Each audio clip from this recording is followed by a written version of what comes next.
Graças e paz, igreja. Graças e paz a todos. Mais uma live, né, pastor? Hoje, nosso irmão Jades não está aqui junto conosco, mas a gente está ali na sonoplastia, né? Ele voltou para as sombras. Brincadeira, igreja. Mas que bom, né? Que bom que temos essa oportunidade de estarmos juntos e de estarmos aqui, né, pastor, nessa quarta-feira. Queríamos estar presencial, né? Mas temos que entrar, né, seguir conforme as recomendações daí da OMS, do Ministério da Saúde, né? Essa questão do isolamento, né? Infelizmente, nesse nome recomendação, né? Tem governador e prefeito que acha que é dever, que é obrigação, né? Mas o nome recomendação é o famoso fica a seu critério, né? E a gente está aqui, como eu creio que a maioria das igrejas, né? Dessa forma aqui, né? Fazendo essa live. Então, como a gente falou na chama, que você esteja pronto, esteja com sua Bíblia, seja com, né? Se quiser, uma canetinha, um lápis, um papelzinho para fazer umas anotações. Se tiver alguma dúvida, pergunta. Se tiver alguma colocação para acrescentar, amém, né? A gente vai estar aqui vendo e tirando a dúvida, se assim você estiver. Então, hoje a gente vai começar, né, as exposições dos livros, né, dos profetas menores. E por que profeta menor? Será que é porque Deus usava menos eles? Será que é porque, né, Isaías, Ezequiel, Jeremias e Daniel era maior do que eles? Não, Deus não enxerga dessa forma, né? Quem enxerga dessa forma é o homem, né? O homem que vê sempre a aparência, mas menores no quesito realmente quantitativo, digamos assim, essa é a palavra, né? Então, esses profetas menores, que vai de Osés até Malaquias, né, tiveram, vamos dizer, os seus escritos, né, menores do que os profetas maiores, né? Segundo os estudiosos, né, todos os profetas menores, todos os livros de profetas menores equivalem a 25% do livro de Isaías. Então você vê então o porquê se colocar essa questão de profeta menor. É só nesse sentido, realmente, de quantidade do conteúdo, né? Não que um é maior que o outro, né? Porque para Deus não existe quem é maior, quem é menor, essas coisas, né? Assim como não existe nem pecadinho, né? Nem pecadão. Deus enxerga tudo de uma forma só. Amém, pastor? Amém, né? Agradecer a todos que já estão entrando aí, né? Irmã Divânia, a irmã Isabelle, né? A irmã Rosemary, né? Minha mãe, minha esposa Cássia também está assistindo, né? Estamos aí, né? A irmã Rosicleide aí também, né? Nos assistindo, né? Então, todos os demais vão entrando aí, vão compartilhando, né? Que nós vamos orar e vamos começar, né, sobre os profetas menores, né? A partir de hoje nós vamos estudar o livro de Oséias, capítulo por capítulo, né?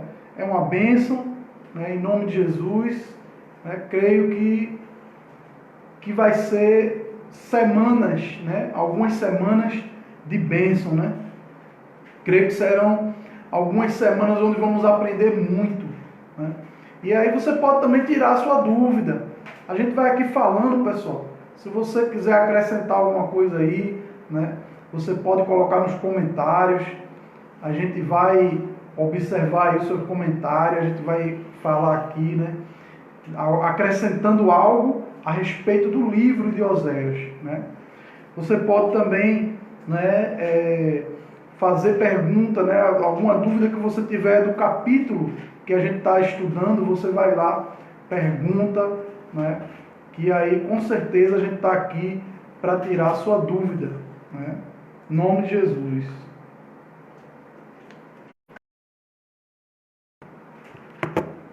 Para dar início.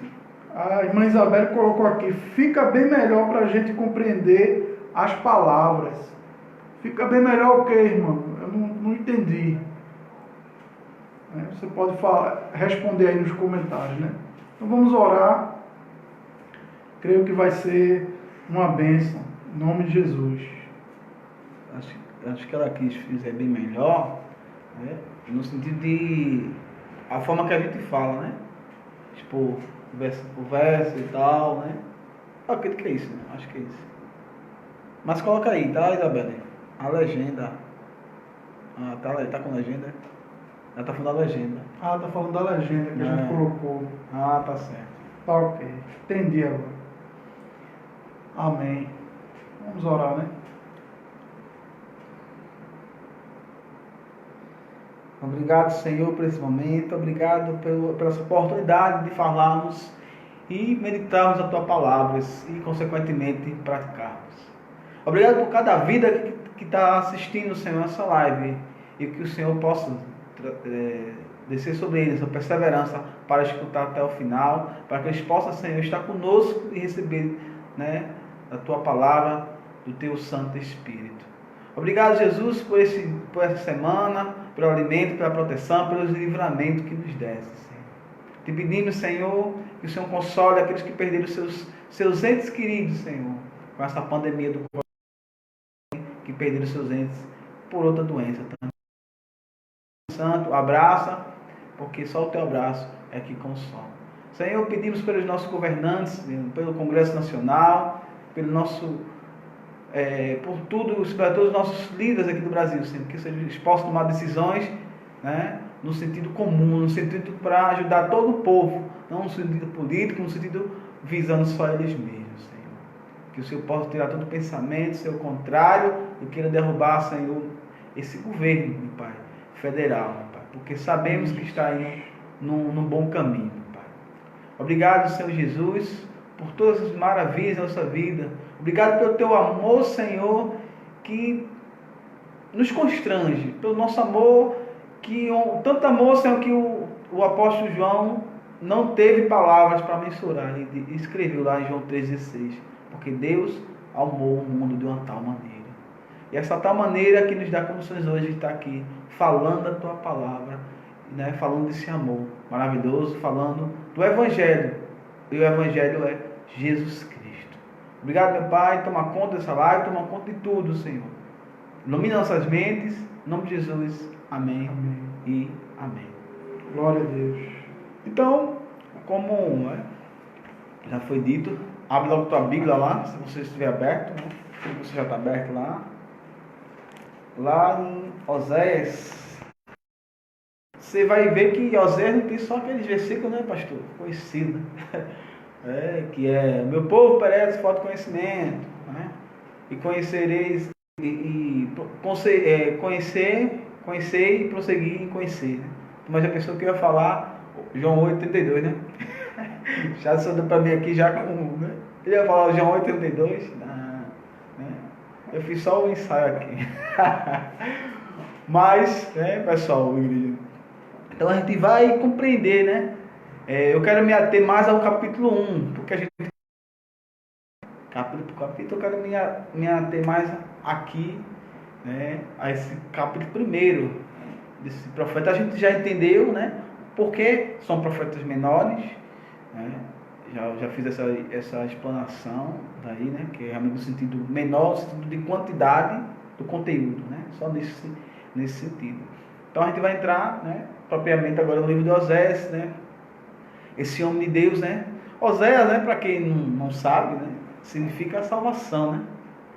E a título de informação, né, Oséias era o primeiro nome de Josué, né, e foi mudado por Moisés ali, lá no capítulo 13, eu acho que foi 13 ou foi 14 de Números, né, de Oséias, que é salvação, para Josué, que é Deus salva, né, que Josué era uma tipologia, né, de Cristo, um tipo de Cristo, Josué, e Oséias, né, é Deus salva, né, ou salvação. No caso, salvação não significa salvação, né. Então, abre tua Bíblia, vamos ler aqui, depois a gente vai parando, explicando aqui. Diz assim, né? Oséias capítulo 1, versículo 1 em diante. Então, Eu tenho um título aqui, né? O casamento do profeta Osés. Né? Então, a palavra de Yahvé é o Senhor, tá, igreja? Porque essa Bíblia fala. A palavra de Yahvé é o Senhor que veio Oséias, filho de Beeri, durante os reinados de Uzias, Jotão, Acais e Ezequias, rei de Judá, e Jeroboão, filho de Jeoás, rei. Primeiramente, a gente vai explicar, como foi dito, né? O porquê se cita quatro, no caso aqui, né? 5 reis. Né? Então, 4 era do reino do sul, não é? Que era Judá, e um, que era o Jeroboão, era do reino do norte. E claro que a gente vai explicar o porquê esse sul e norte. Como assim, Anderson? Calma, a gente vai chegar lá. Né? Então, depois da morte, né, do rei Salomão, ali mais ou menos cerca de 930 a.C., né, assumiu o filho dele, Roboão. Tudo com ão. Roboão assumiu ali o trono. E o povo estava se queixando muito já de Salomão, pelos altos impostos, porque na época do rei Salomão, né, Israel, que era unido naquela época ainda, né, não tinha reino do sul nem do norte, ainda era um reino só, havia muitos monumentos bonitos, né, o templo de Salomão, né, que foi caríssimo, né, passou 7 anos para ser construído o primeiro templo. Então, isso sai de alguém, né? Sai do bolso de alguém, não era do bolso do rei. O rei não tem esse dinheiro, então saía do contribuinte, dos impostos. E Salomão aplicou uma carga muito forte, né, sobre o povo de impostos. E o povo trabalhava, digamos assim, 70%, quase 70% ia para o rei, né? E o povo ali estava meio que capenga, meio que realmente trabalhando só para comer ali, acabou-se. Não tinha muita coisa sobrando, porque ia tudo ali para o rei, para as grandes construções, né? Então, o povo começou a se queixar, começou, né, a murmurar contra esses altos impostos, que é justificável, né?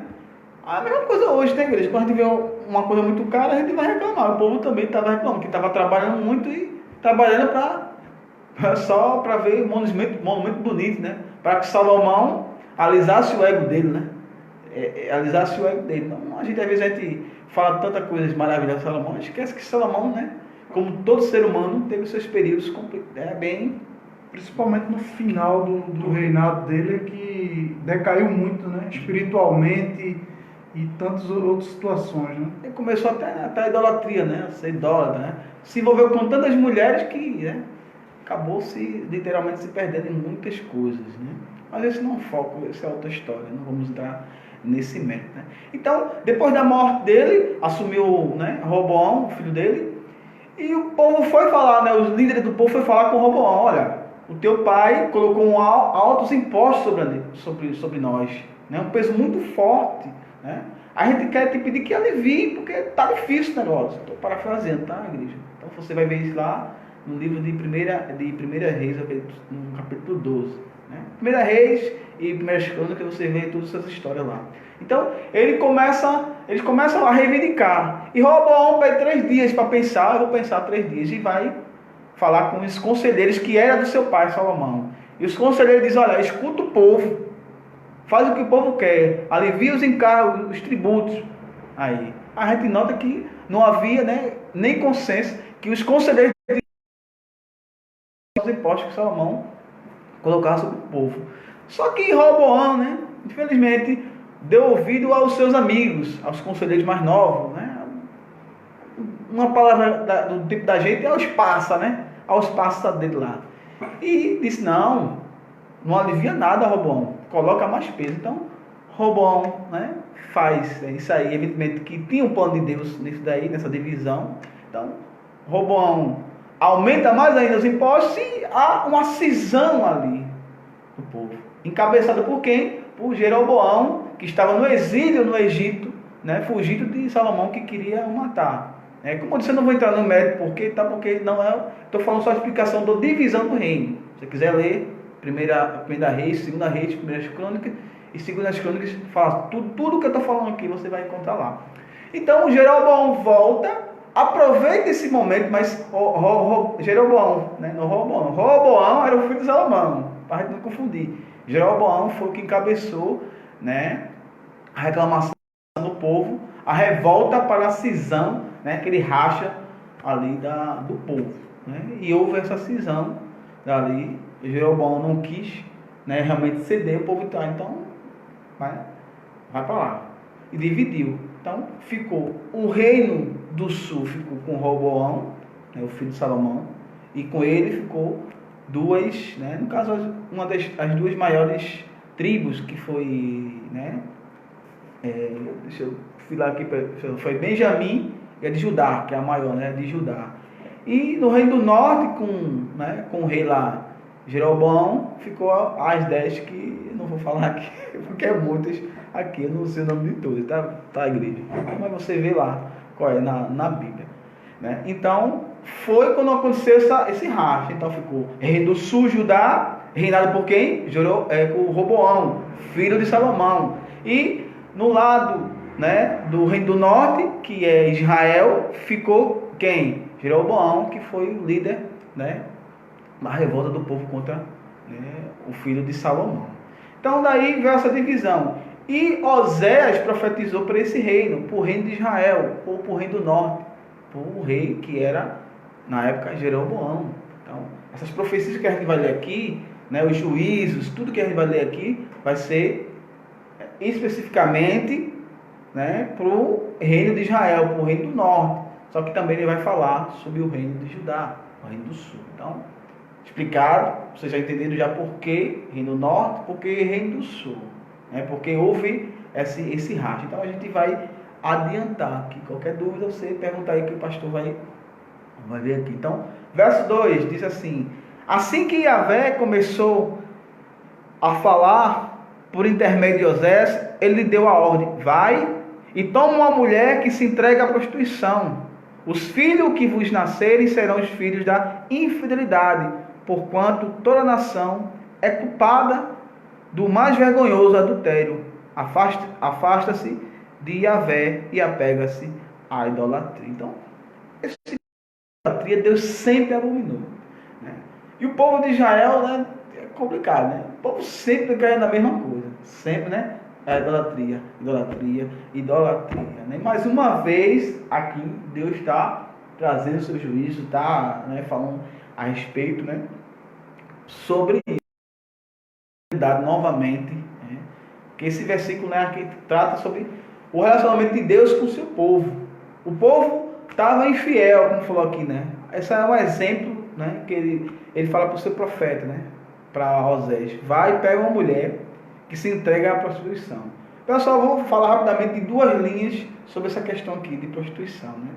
Uma linha, né, diz que essa mulher era prostituta e ele se casou com ela, né, pela ordem de Deus, porque ela era prostituta, para que demonstrasse, né, que Deus se casou, que Deus quis se relacionar com o homem, mesmo o homem sendo infiel a ele, mesmo, né, o seu povo, né, que simbolizando Israel, o reino do norte, né, mesmo o seu povo adorando a outros deuses e deixando, né, afastando de Deus, como fala no final do versículo, afastando de Deus. Então, ele dá um exemplo prático, porque os profetas têm ministérios práticos. Então, Deus, né, sempre mostrou a palavra de forma prática.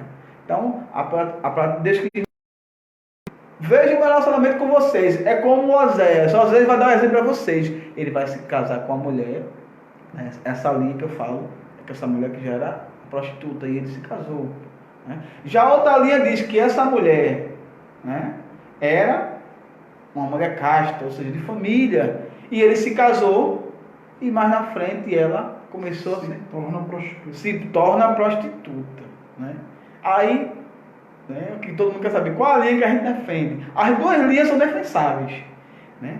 Mas eu creio que a mais coerente, segundo eu acredito, do que todo mundo que está aqui na sala, né, é que é a linha em que ele se casou com essa mulher que era casta, ou seja, de família, aquela coisa toda, e mais na frente ela se prostituiu, ela, né, traiu ele, Porque simbolizando que o povo, quando Deus libertou o povo no Egito, né, vamos levar lá para trás, a gente tem que saber, né, história. Deus libertou o povo do Egito, né, assim que saiu, o povo não se desviou logo.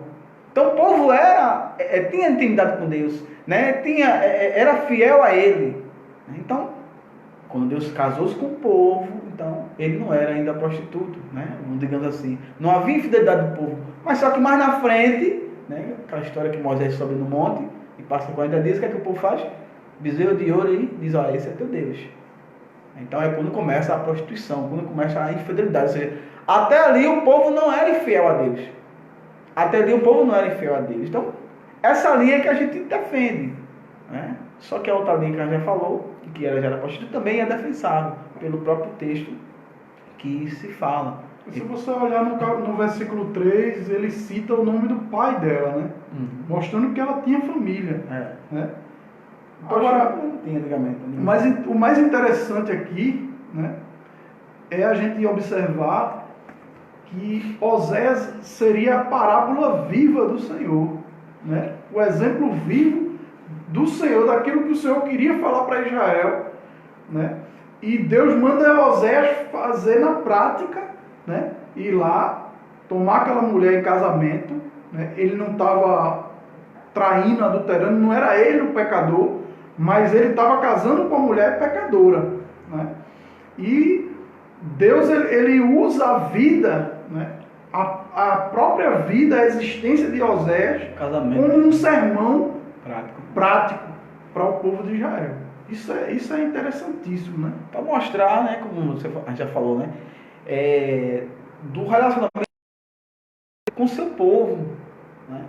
Porque, como já tem a palavra, né, ainda que nós permanecemos infiéis, né, sejamos infiéis, ele permanece fiel, porque ele pode negar-se a si mesmo. Então, Deus está dando, como disse o pastor, um exemplo prático através do casamento de Oséias. Vai, toma uma mulher de prostituição, né? E os filhos que vos nascerão serão filhos da infidelidade, porquanto, né, toda nação é culpada do mais vergonhoso adultério. Afastaram-se de Deus e apegaram-se à idolatria, né? Esse pecado tão abominável diante de Deus, né? Porque Deus, né, não dá glória para outro. Então, passado esse 2, a gente entendeu que Deus quer falar sobre esse casamento de Oséias, mas, pessoal, esse casamento realmente existiu, tá? A gente já viu uma linha que acho que foi só, né, que foi figurativo. Não. A mensagem, cara, houve uma mensagem espiritual, como o pastor explicou, como eu completei aqui, mas houve sim esse casamento. Oséias pegou, se casou com Gomé, né, teve 3 filhos, que a gente vai mais na frente falar sobre isso. E no verso 3, né, como o pastor já tinha dito, então, ele obedeceu, foi e casou-se com Gomé, filha de Diblaim. Ela engravidou e deu à luz ao filho de Oséias. Frise nessa palavra aqui, né, engravidou e deu um filho de Oséias, porque só aqui que você vai ver que ela depois engravidou de mais 2 crianças. Só que a Bíblia não frisa que era de Oséias. Aqui, né, esse filho aqui, a gente tem a certeza, porque Deus no 2 mesmo fala, e os filhos nascerão o quê? Da infidelidade. Então, veja a questão, veja como Deus sai. Eu fico pensando, vamos falar um pouco, né, só rapidamente sobre os ministérios práticos dos profetas, o que eles passavam ali, né? E às vezes a gente passa por pouca coisa, a gente começa a reclamar. Já imaginou para um homem se casar, né, com uma mulher que Deus já tinha dito que ela ia ser infiel a ele, Deus já tinha dito a ele, você vai se casar, ela vai ser infiel a você. Ele já imaginou se casar com uma mulher sabendo que vai levar, que vai ser traído, né? Já imaginou? Mas, no 3, né, então ele obedeceu. Então, quantas vezes a gente sabe o que tem que ser feito, sabe o que a palavra diz, o que Deus requer de nós, e a gente fica, o que é que Deus quer de nós? O que é que Deus quer de mim e tal? Você sabe, está ali, está escrito na palavra, é obedecer. Mas é difícil, é ruim. Imagina para aqui, para Oséias, né? Imagina para você, né, que os outros profetas que fizeram coisas que aos nossos olhos são coisas esquisitas, né? O profeta Isaías passou 3 anos vestido de roupa de guerra, né? O profeta Ezequiel fez um corte de cabelos, né? Simbolizando um ensino teológico, né? De uma forma doutrinária, né? Então, coisas esquisitas que você leva esse cara doido. Alguns meses com jugo, né? Aquele preso assim, já imaginou 3 meses, mas tem uma simbologia, porque era ministério prático, era Deus mostrando, era a misericórdia de Deus ali, falando para o povo, mas o povo não dava ouvido, né? Como hoje não se dá ouvido, né? Como hoje, infelizmente, eles não se dá ouvido. Né? Antigamente, os profetas estavam ali ensinando de forma prática, olha, Deus quer que faça dessa forma, aí o povo, né? Nem dando ouvido, como viu aqui. Osés, já imaginou o julgamento do povo de Mano? Como é que Osés? Osés, esse cara é um trouxa. Sendo um profeta de Deus, Profeta de Deus, né? Mulher, essa mulher não é confiável não, essa mulher vai trair esse cara, essa mulher trai esse cara tá casado, né? Esses 2 filhos aí não é dele não, e ele tá criando como fosse dele. Já imaginou a vergonha? Como é que fica o ego, né? Ele era ser humano, ele era homem, né? Aquele orgulho masculino que fica, né? Mas parece que no capítulo 3 que ele, versículo 3 que ele obedeceu. Então a gente, quando Deus fala, a gente tem que quê? Obedecer. Independentemente do que se vai acontecer. Se formos ridicularizados aí ou não, Deus o sabe. O importante é a gente seguir o que disse Pedro e João. O que importa é que a gente obedeça a Deus e não a homens. Né? Então, abrindo só essa parênteses aí, né? A irmã Rosemary adiantou aqui um pouco o assunto, botou aqui. Então Deus demonstra o amor que Ele tem por nós, mesmo sem nós merecermos, né? É basicamente isso do que se trata o livro de Oséias, né? O livro é basicamente isso. Da fidelidade do povo e da fidelidade de Deus, né? Exato. Então, passando, verso 4, começa a vir os filhos, né? Então, em seguida, Yahvé ordenou a Oséias, cujo nome significa salvação, como a gente diz. Põe em teu filho, né, o nome de Jezreel, né, que significa Deus espalha a nação. Portanto, em pouco tempo castigarei a dinastia de Jeú, por causa do massacre ocorrido em Jezreel, e darei fim ao reino do norte, isto é, Israel. Então, Deus começa aqui a falar dos juízos, né, que virá sobre o povo, a nação de Israel, ou do reino do norte em especial. Né. Eu queria explicar um pouco sobre, acho que pouca gente conhece Jeú. Né. Conheceu mais porque naquela novela que teve, como é? De Jezabel, né? Jezabel, você, perto de acabar, Jeú apareceu. Mas tu só viu ali Jeú, viu que ele mandou jogar Jezabel lá de cima e não sabe bem a história de Jeú. Né? E por que Deus, né, diz assim, castigaria a dinastia de Jeú por causa do massacre ocorrido, né? Deus, né, levantou Jeú para acabar, exterminar toda a casa de Acabe, né? Acabe, aquele rei que foi um dos piores, né? Do reino do norte, tá? Ele foi do reino do norte, de Israel, um dos piores, né? Lá. E esse Jeú, né, que foi lá, levado por Deus e mandou matar Jezabel, aquela coisa toda que a gente já sabe lá, e saiu exterminando. Só que, digamos, Jeú, ele passou do limite, né?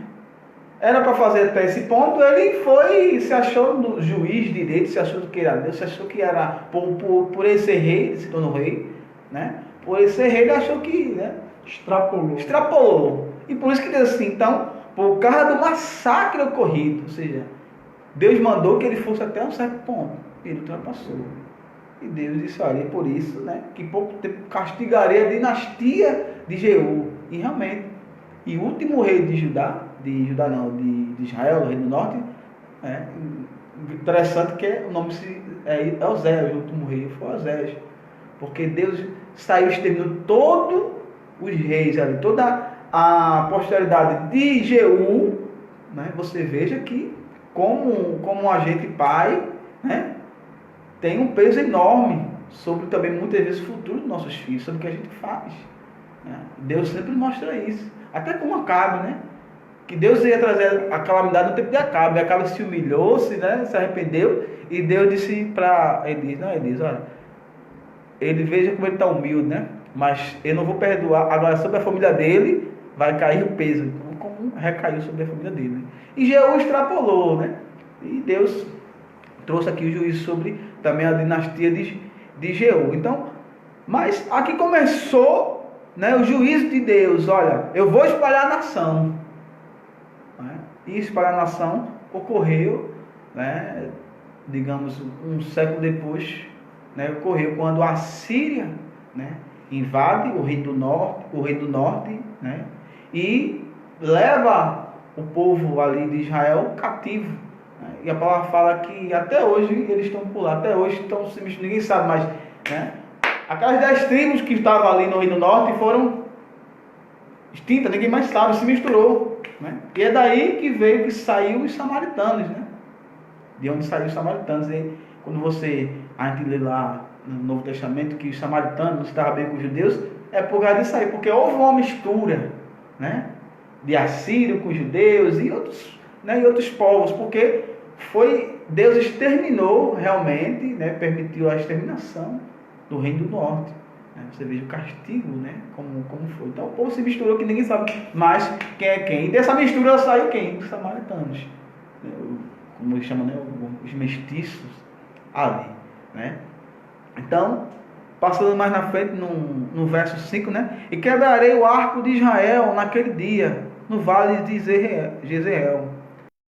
Gomé, cujo nome significa completa, engravidou novamente e teve uma filha. Hein? Note, engravidou novamente e teve uma filha. A palavra não fala que era dele, de Osés, né? E o Senhor ordenou a Osés, dá à menina o nome de Loruama, não Amada. Então, se você perceber esse nome que você acha bonito, Loruama, né, sabe o que significa não amada. Vamos colocar o nome da sua filha, né? Tira o Lo, que o Lo significa não. Não, bota só amada, bota só Ruama. É meio estranho, não, mas se for colocar... Ruama significa amada. Né? Pronto, então tá aí uma dica, né? Significa não amada. Demonstrarei compaixão e favor para com Israel, a ponto de conceder perdão. Então você veja que o juízo de Deus foi forte sobre o reino de Israel, sobre a idolatria, né? E alguém pode contestar, dizer assim, mas Anderson, o amor de Deus não é infinito? Não, pastor. O amor não é infinito, Deus não é, né? Não é incondicional amor de Deus. Como é que o Senhor explica? Como é que você explica isso aqui? Que Deus está falando aqui, dizendo aqui, olha, não mais demonstrarei compaixão. Né? Você explica aqui, coisa básica, simples. Né? O amor de Deus, o amor e condenação de Deus está sobre aquele que obedece, aquele que segue seus mandamentos. Não tem como você amar aquele que não está nem aí para você, aquele que trai você, aquele que está, né, que não quer. Então o povo de Israel não queria nada compromisso com Deus. O coração deles estava nos ídolos, estava em outras coisas. É por isso que Deus trouxe o juízo sobre eles. O salário do pecado. Deus não é injusto, não estava sendo injusto, né? O povo vinha há muitos anos, né? O Jeroboão, ele levou o povo à idolatria. Depois da cisão que houve ali, né? O povo, as 10 tribos, continuava indo para o reino do sul, né? Que ficou lá, o templo ficou no reino do sul, né? Com Roboão lá. E o povo continuava indo para lá, adorar a Deus lá. Aí o que é que Jeroboão fez? Pensou, né? Interessante que a Bíblia fala, e ele pensou consigo mesmo. Se o povo continuar indo para Jerusalém, daqui a pouco eles vão ver que não precisa mais de mim como rei, e vão me matar, e vão colocar Roboão no meu lugar. Aí o que ele fez? Fez ali, pediu para fazer, mandou fazer 2 bezerros de ouro, né? O povo de Israel sempre gostou de bezerro, nunca vi, né? 2 bezerros de ouro, e disse, olha, não precisa que vocês vão a Israel, adorem, né? O bezerro, adore Deus através do bezerro. Vale a pena explicar que os bezerros não eram, ele não colocou o bezerro como Deus dele. né? O bezerro é como se fosse um intercessor. Olha, peça ao bezerro que ele vai pedir a Deus, né? Só que no deserto, note que quando eles fazem o bezerro de ouro, é explícito que eles falam: eis aí o Deus que te tirou do Egito. E aqui é diferente. Jeroboão diz: olha, adorem a Deus através do bezerro. Não pensei que vocês vão lá, não. O bezerro leva até vocês a mensagem, né? E fez aquele bezerro de ouro, né? Aquela coisa, né? Para simbolizar algo magnífico, né? O povo sempre foi atrás de algo palpável, né? Só que Deus é espírito. E disse Jesus: importa que o adore em espírito e verdade, né? E o povo de Israel, o povo judeu, né? Nunca, né, compreendeu bem isso aí, essa questão, né? Porque sempre estava buscando isso. Por que o povo caía tanto na idolatria, o povo de Israel? Porque ele sempre estava buscando algo que pegasse, que apalpasse, né? Então, mas Deus não é palpável. E também a questão da inveja também, né? Porque você vê que os outros povos todos tinham deuses de barro, né? Físico, Deuses de ouro, deuses de prata, né? E da mesma forma que eles diziam, ó, a gente quer um rei, porque os outros povos também têm um rei. Então, da mesma forma também eles olhavam para os outros povos e viam que tinha lá um Deus visível e eles não queriam ter um Deus invisível. E muitas vezes eles caíam na idolatria por esse e por outros motivos também, até por se misturar também com os povos, né? Se misturar, casar, terminar se misturando com os outros povos. Ali ele terminava idolatrando também, né? Pela influência, né? É isso que a gente tem que analisar também na nossa vida, né? Muitas vezes a gente olha os desejos que os outros têm e acaba caindo em idolatria, acaba caindo em pecados, né? Muitas vezes a gente está observando, né? Ou se misturando, né? Com pessoas que a gente não deveria se misturar, né? E aí a gente acomete, entra em pecados que a gente não acharia que ia entrar, mas entra porque a gente está ali no meio, ali, muitas vezes em omissão, em concordância, né? Então essas histórias de Israel, a gente tem que tirar lições práticas para a nossa vida, e além de tirar lições práticas para a nossa vida, a gente também tem que olhar para algo que a gente vai olhar aqui, né, mais profundamente. Cada capítulo que vai passando, a gente vai olhar mais profundamente para a questão da cristologia, né?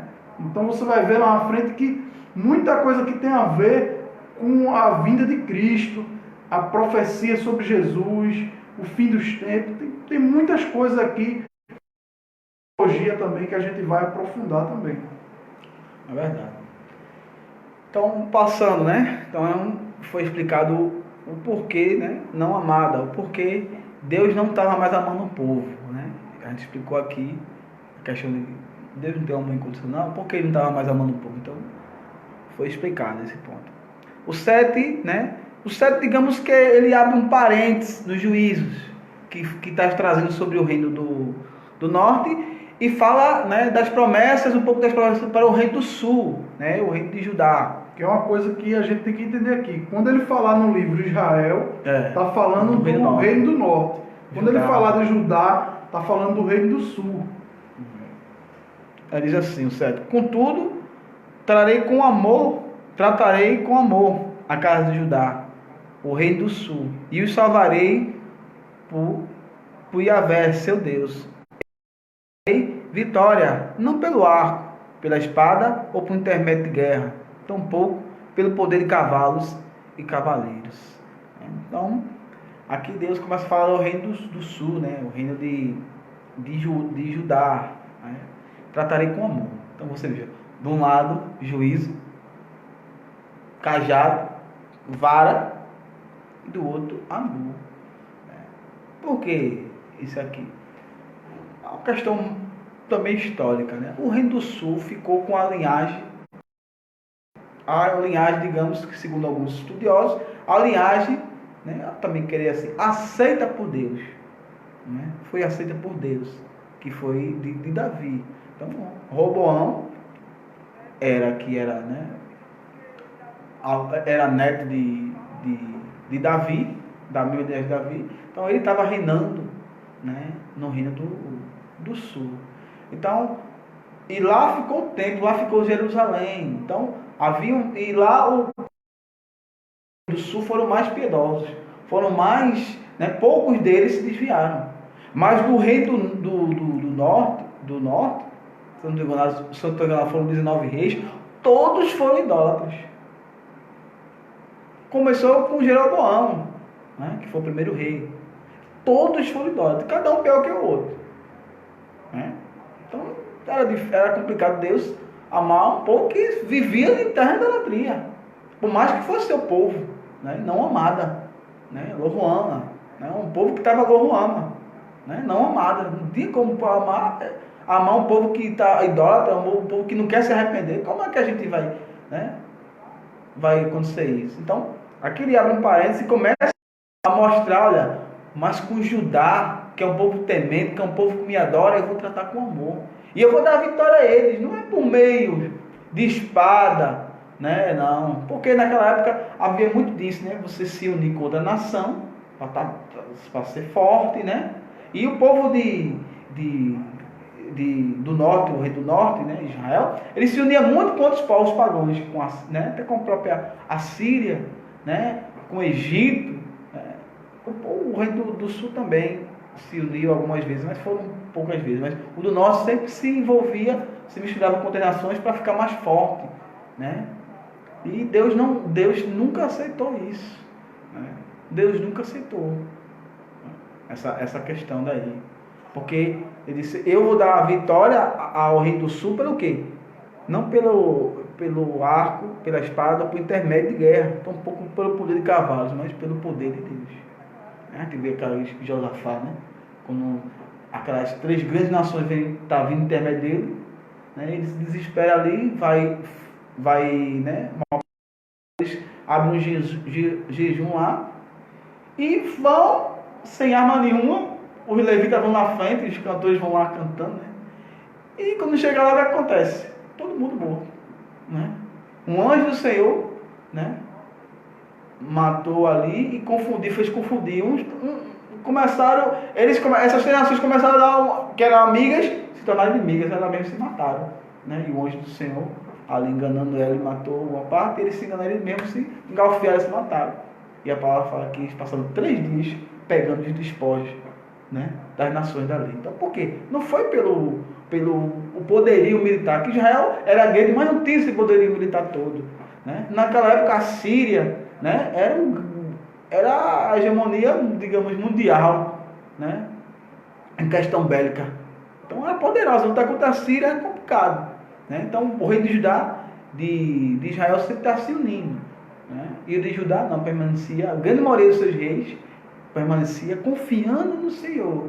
Já o reino do norte aqui, né, de Israel, liderado pelo seu Jeroboão, o primeiro rei lá, você estava fazendo né, coligações, eu digo assim, coligações com partidos, né, que eu não vou dizer aqui, com partidos aí, né, mais de aí, né, e enquanto Judá confiava no Senhor. Então, que a gente confie no Senhor. Nossa vitória não vai vir através de um amigo seu que conhece não sei quem, o primo não sei quem, não sei quem. Não vai vir atrás daquele político que prometeu alguma coisa. Não, vai vir através do Senhor. Amém. Assim como veio para o povo de Judá, as vitórias vinham através do Senhor, a nossa vitória vem de Deus, né? Nossa prosperidade vem do Senhor, né? A nossa sobrevivência aqui vem do Senhor, é dele, né? Fica aí, né, todo dia, né, nessa tensão dos 600 aí não, né? Dos 600 reais. Eu estou me curando. Em análise. Eu estou me curando, eu nem vi hoje, nem olhando, vou nem olhar, né? Nem vi, né? Deixa para lá, quando for aprovado, vamos mandar uma mensagem lá, né? Então, por quê? A gente tem que confiar, vem do Senhor, né? Nossa vitória vem dele. Então, aí agora ele volta novamente para os juízos, né? Para o reino de Israel, para o reino do norte. Diz assim: depois de haver desmamado sua filha Lohuama, ou não amada, Gomer teve outro filho. Essa Gomer era virada. Então Yahvé ordenou: dele o nome de Lo-Ami, não meu povo. porquanto não sois o meu povo, tampouco sou vosso Deus. Ele diz, mas como assim? Não foi Deus que quis essa divisão, não foi Deus que permitiu que acontecesse essa divisão, foi Deus que levantou Jeroboão para acontecer isso aí, essa cisão, foi. Só que o povo se desviou, Jeroboão se desviou. Né? Então, se não quer compromisso com Deus, né? Se não quer compromisso com a palavra de Deus, porque Deus tem compromisso com sua palavra, e às vezes o homem acha que Deus tem compromisso com ele, né? Não, Deus me prometeu, Deus compromisso comigo, Ele vai fazer. Não, meu amado. Não é assim não, que a Bíblia não fala, não, igreja, é diferente. Isso, quer dizer, muitos falam errado. Deus tem compromisso com a palavra dele, é o que está dizendo aqui, ó. E Deus não é meu povo, vós não sois meu povo, tampouco eu sou vosso Deus. Se vocês não querem compromisso comigo, se vocês querem ver na idolatria, por que eu vou ter compromisso com vocês? Está dizendo para o povo, né, do reino do norte. Por que eu vou ter? Se eu não sou o vosso Deus, então você é o povo. É a lógica, né? É a soma, né? Exato. O nosso Deus, então você não é meu povo. Eu não tenho compromisso, não. Vão se unir ali com o Egito, com a Síria, aí, né? Porque a minha proteção vocês não têm. Vocês não é meu povo, né? Eu vou espalhar vocês. Eu não amo vocês, porque vocês querem permanecer assim. Meu amor não tá. O amor de Deus não permanece na injustiça, na idolatria. Deus abomina a idolatria. Abomina, odeia a idolatria. Aí você diz, não, mas ele ama o idólatra. Não. Eu nunca vi você separar o pecado do pecador. Dá para separar o pecado do pecador? Como é que faz isso daí? Não dá para separar. Então vamos entender isso. Deus abomina a idolatria. E quem é idólatra, aí você junta, faz conta. Que Deus também, então, automaticamente, abomina também quem idolatra. Não tem como. Essa palavra é a Bíblia. E os idólatras não entrarão no reino dos céus. E vale a pena abrir um ponto, pastor, sobre essa questão da idolatria. O povo até hoje ainda parece que não entendeu o que é idolatria.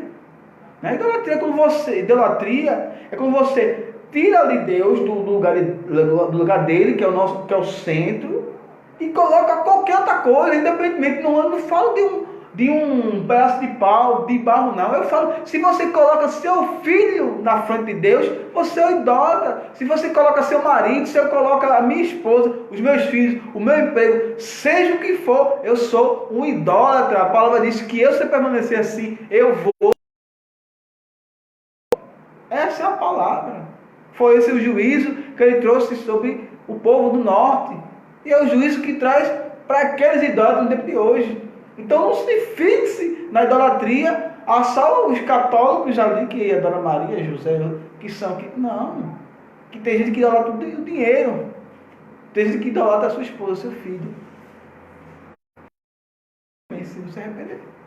É a palavra que diz. Não estou inventando aqui. Então, vale a pena abrir esse... Tem gente que se idolatra também. Egocentrismo.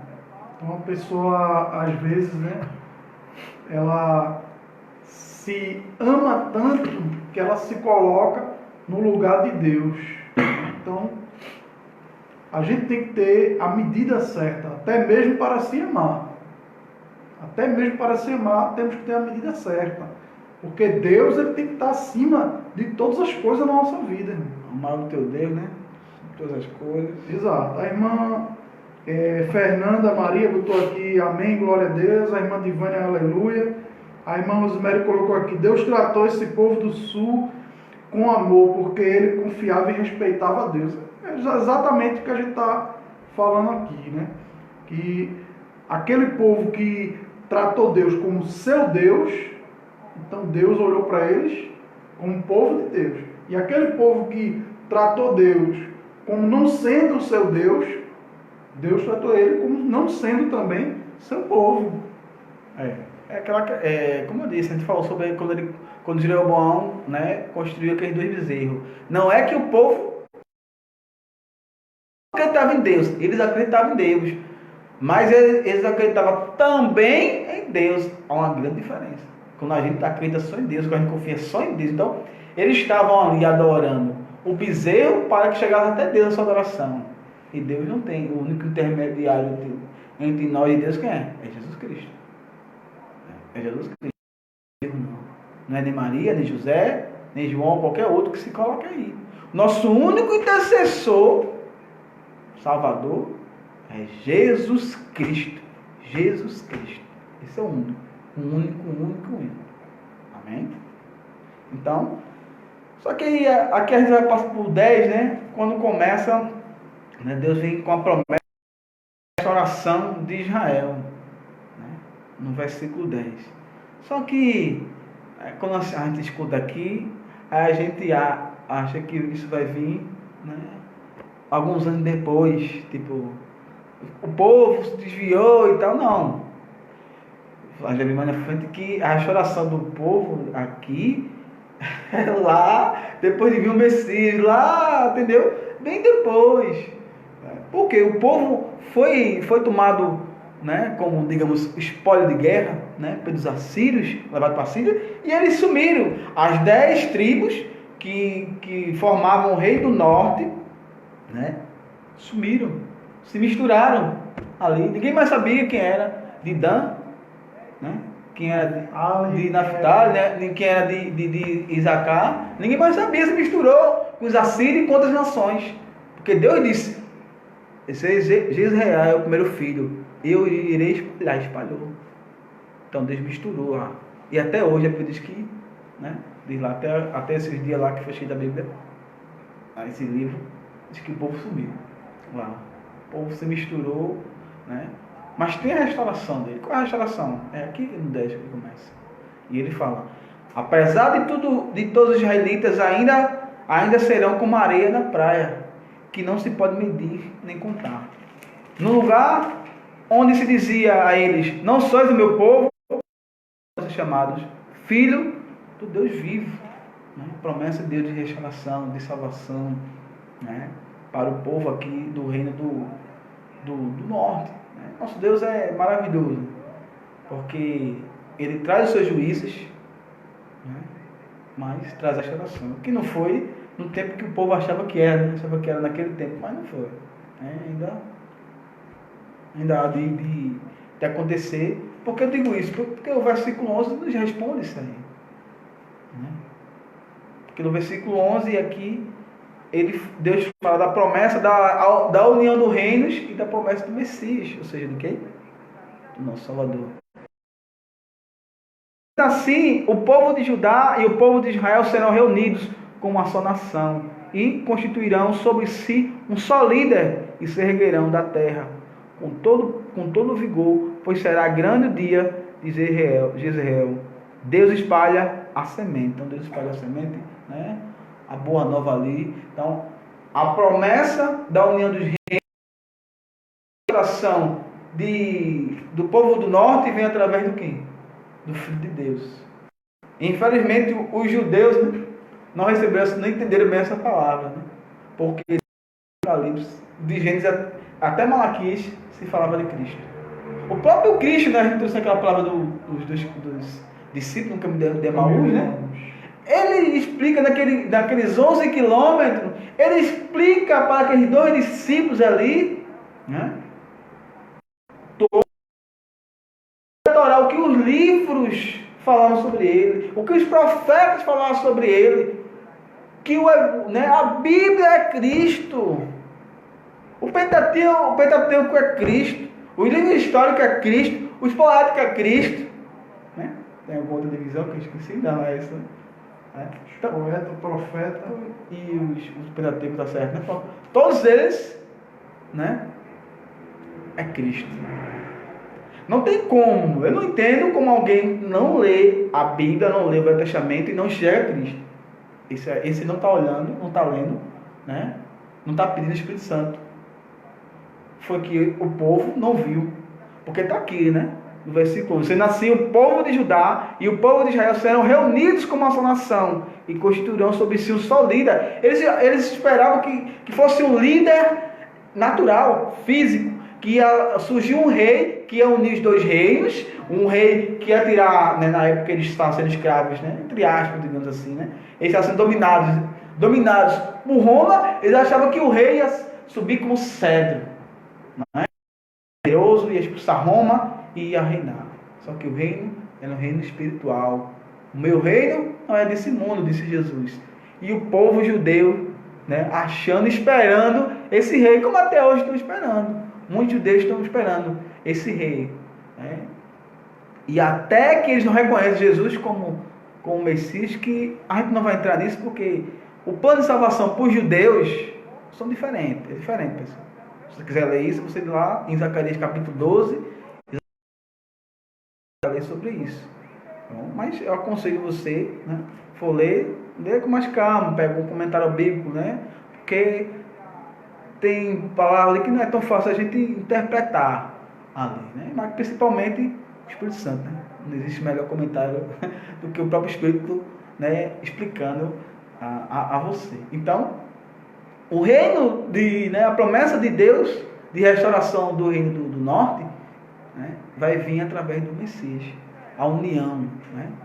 E vale a pena lembrar que 100 anos depois, né, 100 anos depois do povo do reino do norte ser dominado pelos assírios e sumir, ser extinto, né, se misturar, né, o reino do sul foi invadida por Babilônia, né? No caso, o rei naquela época, Nabucodonosor, sei lá, eu acho que a grande maioria das pessoas assistiu aquele Rico e o Lázaro, que não tem nada a ver, né? Nunca vi. O Rico e o Lázaro era uma coisa, né? Era melhor dizer, o livro dos reis, né, era mais fácil, né? A história dos reis, mas colocaram o Rico e o Lázaro, mas esse não é o foco. Então ali você vê quando se invade, né? O Nabucodonosor invade Jerusalém, invade ali Judá, né? E também passa aqueles 70 anos de exílio, né? E depois, de lá para cá, o povo judeu nunca foi como começou a aparecer esse nome na nomenclatura, né? Judeu, né? O povo judeu, Judá, judeu, né? Tudo começou a vir dali. Mas antes era o povo de Israel, todos, né, israelitas. Primeiro hebreus, israelitas, depois, por último, judeus. Né? Ficou só uma tribo, que foi a tribo de Judá, que era a maior que tinha, né? A tribo de Judá. Então, por isso que se chama essa questão judeu, vem daí, após o exílio, foi que começou. Então, finalizando essa questão, essa parte, introdução do livro aqui do capítulo 1, a restauração do reino do norte, né, e a união dos dois reinos, né, porque foi dividido, se vem através do Messias, através de Jesus Cristo, né? Só que um plano diferente de salvação para a gente, né? Não vamos entrar nesse detalhe, como assim, como vai ser, isso aí é coisa que a gente mais demorada, uma coisa que, né, que não é o foco do nosso estudo hoje. Nosso estudo a gente estudou sobre o livro de Osés. Você viu que a gente foi versículo por versículo, explicou a parte histórica, parte, né, cultural, de tudo lá, né? E o foco desse primeiro capítulo, Deus está mostrando, né, a fidelidade dele para o povo, né? Que Deus, ainda que o povo seja fiel, ele ainda, através do casamento de Osés, ele se casou, ele mesmo assim quis estar junto com o povo, mas isso não impediu de trazer juízos, né? E é dentro disso que eu queria finalizar, trazendo algumas aplicações práticas para a gente sobre esse primeiro capítulo, né? A primeira aplicação, né, que eu vejo aqui, se você concordar, né, comigo aí, mesmo nós sendo pecadores, Deus quis nos amar. Que no verso 2 a gente viu que Deus, né, através do casamento do profeta Osés, ele diz, olha, vai, toma uma mulher, né, de prostituição, ou seja, simbolizando que, olha, esse povo é idólatra, esse povo me traiu, mas mesmo assim eu quero me casar com eles, mesmo assim eu quero amar, né? Então, a aplicação para a gente, né, a primeira aplicação é isso, que Deus nos ama, né?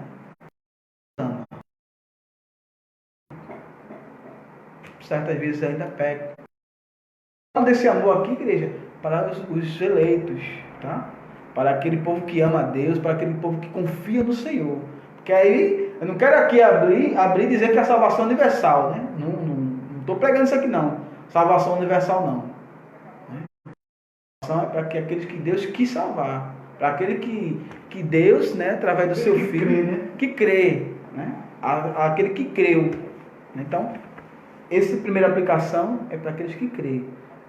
Mesmo a gente sendo pecadores, que a gente ainda falha, infelizmente, mesmo a gente sendo de Deus, crendo no seu Filho, que Ele é o caminho, a verdade da vida, a gente vai cair, mas mesmo assim, Ele nos ama. E a segunda aplicação é, ainda que Ele nos ame, sofremos as consequências dos nossos pecados. Porque Deus amava o povo, mas a gente leu no versículo 4, 5, 6 e 9, que Deus trouxe juízo sobre a nação do norte, sobre o rei do norte. Deus espalhou, Deus disse, olha, eu não vou amar vocês e vocês também não serão mais meu povo. E Deus o amava. Né? Deus era o povo de Deus. Então a gente aprende aqui que por mais que Deus nos ame, mas isso não vai interferir que a gente sofra as consequências. Porque tem gente aí que se converte e acha que tudo foi perdoado. Perdoado, eu falo assim, que a gente não vai sofrer consequências. Perdoado foi de pecado, mas que a gente não vai sofrer consequências. Aquela pessoa que era bandida, que assassinou, aquela coisa, que se converteu, quer dizer que ele não pode ser morto? Não diz isso. Quer dizer que a alma dele está salva. O corpo, Jesus disse, olha, não tema quem pode tocar no teu corpo, mas tema aquele que pode jogar tanto teu corpo como tua alma no inferno. Tema esse. Talvez muitas vezes a pessoa temendo a homem. Né? Pode sim, uma pessoa que se converteu, antes de se converter, viveu uma vida errada e ele ser morto. E aí? Porque Deus perdoa, mas o homem... Então, e assim outras coisas que a gente já fez. Né? Então, a gente sim, por mais que Deus nos ame, por mais que seja, vamos sim sofrer as consequências pelos nossos pecados, pelos nossos erros. Né? Tudo que o homem planta, diz lá em Gálatas 6, ele vai colher. Então o amor de Deus não retira a sua justiça, não retira as consequências da gente. Então, essa é a segunda aplicação que eu vi através do texto. E a última, né, para a gente encerrar, lembramos da promessa de nossa vida eterna. Né? No verso 10 e 11, a gente vê que ele faz a promessa de um renovo, a promessa de uma vida eterna para o povo, né, dos dois reinos, da união, e a promessa do Messias. Então, essa aplicação para a gente. Vamos lembrar que Jesus Cristo desceu ao mundo, se fez carne, habitou no meio da gente, né, e morreu, e ressuscitou no terceiro dia, para nos trazer a vida eterna. E nos fez a promessa, eu vou para preparar a morada para vocês. Então, essa é a terceira aplicação. Lembramos da promessa de vida eterna que o Senhor tem para nós, né? Do Cristo, que daqui a pouco tempo, assim eu creio, estaremos junto com Ele, estaremos ouvindo, né, aquela palavra que eu sempre gosto de repetir: entre, né, benditos do meu Pai, para o gozo do teu Senhor. Então, já imaginou, né? Medite, se imagine você ouvindo isso. Aí a gente vai levantar a cabeça, meio a tristeza, meio o desespero, e vai dizer, não, o meu Senhor está voltando, o Rei está voltando para me buscar, porque tem a promessa. Ele me prometeu. Não é homem para que minta, ou filho do homem para que venha a se esquecer. Né? Ele cumpre o que ele diz. Amém? Então, espero que a gente tenha compreendido, né, esse livro, esse primeiro capítulo de Oséias, aí compreendido essas aplicações práticas desse primeiro capítulo. Amém? Amém. Glória a Deus. Creio que Deus falou muito nos nossos corações hoje. Amém. A gente está tentando, pessoal, cada vez mais encurtar o tempo, né? Hoje a gente está terminando aí de 8h35, né? Porque das outras vezes a gente terminou de 9, 9h30, né? Aí estica muito, muitas vezes as pessoas não têm aquela fixação, aquela paciência para assistir durante 1h30, né? 2 horas. mas a gente encurtou hoje aí, né, e vamos tentar cada vez mais começar, como a gente tem começado no horário, e terminar 8h30, 8h40 no máximo, né, para não cansar ninguém e que fique uma bênção, né? Meu irmão Jefferson estava aí assistindo, né, a irmã Rosemary, né, botou aqui, amém, uma bênção. Tinha dúvida, não entendi esse primeiro capítulo, quando Deus mandava Oséias casar com a mulher adúltera, né? Agora eu entendi, né? Então, a gente vê esse livro aí, tem um episódio, né, na história do Brasil, né, a qual um pastor ele interpreta errado, né, esse versículo e adultera literalmente com a mulher de um irmão da igreja, de um membro da igreja, né? Então a gente vê, infelizmente, pessoas muito despreparadas, né, dentro do meio eclesiástico, né, onde era para as pessoas ser preparadas para ensinar, infelizmente tem muitas pessoas despreparadas, né? E a nossa luta é diária, irmão. Cada dia a gente lê mais, estuda mais, ora mais, né, para buscar conhecimento e trazer aqui, né? E por quê, pastor? Porque a gente não gosta de fazer a obra de Deus, irmão, de qualquer maneira, né? Então, pastores e líderes que não estudam, que não lê mais, que está sempre trazendo aquela mesma palavra, né, que não faz um curso, que não procura se reciclar, são pessoas que estão fazendo a obra de Deus, infelizmente, estão fazendo a obra de Deus relaxadamente, né? Acharam que já chegaram num nível onde eles não precisam mais aprender com ninguém, né? E aí a gente vai ver no livro de Oséias, né, capítulo 2, 3, 4, 5, tem muita coisa, o livro de Oséias tem muita coisa. E a gente vai ver que Deus fala ali contra esses sacerdotes, né, e contra essas pessoas que não buscam conhecer, que não buscam se aprimorar no conhecimento de Deus, né? Então, que a gente não venha cair, né, nesse engano do inimigo, né? Eu sempre digo ao presbítero Anderson, né, que eu estou sempre aberto a aprender, né? Então, muita coisa, por exemplo, como eu falei semana passada, do Antigo Testamento, eu preciso aprender mais e mais, né? Porque eu sou mais profundo no Novo Testamento, né? Mas estou aprendendo mais e mais a cada dia, né? Estou relendo, né, todo o Antigo Testamento e estou buscando fontes, estou buscando livros para aprender mais, irmão. Porque a gente tem que aprender, a gente tem que estudar a Bíblia toda, de Gênesis a Apocalipse, e tem que aprender a conhecer e prosseguir em conhecer ao Senhor. Amém? Então vamos orar, vamos finalizar. Agradecer a todos que cooperaram, que assistiram aí, compartilharam, né? E vamos agradecer ao Senhor, né?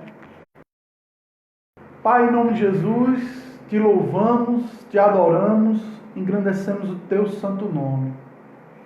Senhor, abençoa nossas vidas, a cada dia derrama a tua graça sobre nós, derrama o teu amor, a tua verdade e o teu conhecimento, Pai. Ó Pai, sabemos, Senhor, que a tua palavra é uma fonte inesgotável, Senhor. E é por isso que nós queremos beber nessa fonte a cada dia. E transmitir para as pessoas, Senhor. Porque a tua palavra, ela traz vida, a tua palavra, ela traz salvação, a tua palavra, ela traz alegria, a tua palavra, Senhor, mostra a verdade, mostra o teu... Mostra, Senhor, o quanto o Senhor é bom, o quanto o Senhor é perfeito, o quanto o Senhor é justo. A tua palavra nos leva a conhecer a ti, Senhor. Ó Pai, por isso nós queremos a cada dia te buscar em oração e te buscar por meio da leitura e do estudo da tua palavra, Pai. Abençoa, Pai, o nosso Brasil, abençoa todos os países, todas as pessoas que estão passando por essa quarentena. Ó Pai, abençoa que as pessoas possam estar com a mente firme, com a mente segura em Ti, Senhor, confiando que tudo isso vai passar e que em breve estaremos nos reunindo na nossa igreja para te adorar, para te louvar, para te buscar e aprender cada vez mais de ti, Senhor.